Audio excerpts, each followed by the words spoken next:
His Lordship, he even declared that.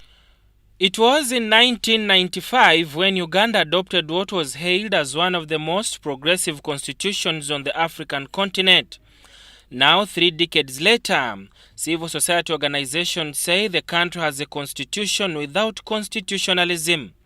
At a dialogue held in Kampala, voices from civic space demanded that government recommit to the founding principles of democracy and the rule of law by reviewing the constitution to close critical gaps that have undermined its full implementation. It's to revive the spirit of constitutionalism in Uganda.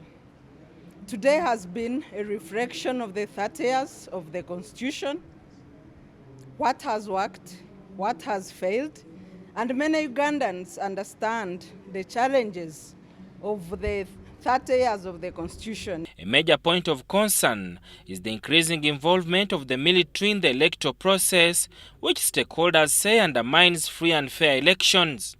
The keynote speaker, Justice Johan Krieger, the former head of South Africa Independent Electoral Commission, warned that democracy can only thrive when the state institutions remain independent and professional. It is even more unacceptable for that treatment then to be accompanied by the threat of military involvement in the process.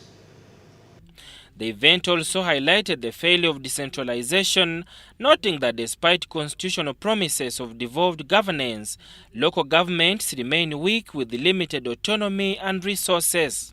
When we proposed the idea of decentralization, there were two or three objectives.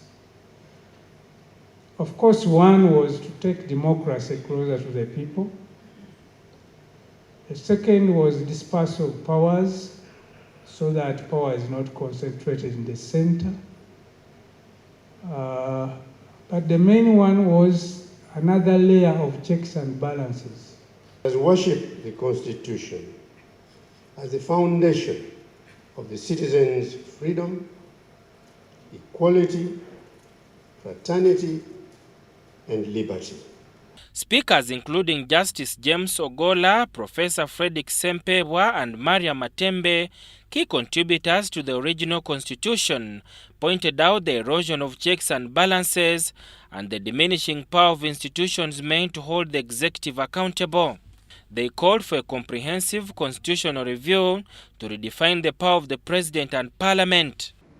We need to review the functions of parliament and strengthen them, because the biggest weakness in the 30 years of the constitution has come from parliament. We also need to revive mechanisms that are stopping the building of a critical mass of citizens that can protect and defend the constitution at all times. In response, Deputy Speaker Thomas Taiwo acknowledged the challenges in constitutional implementation, but emphasized government achievements in maintaining peace and stability over the last 40 years. You look at the changes of government that we had between 1962 and 1986. I think we had around nine changes of government, and of those, around 7 were volatile.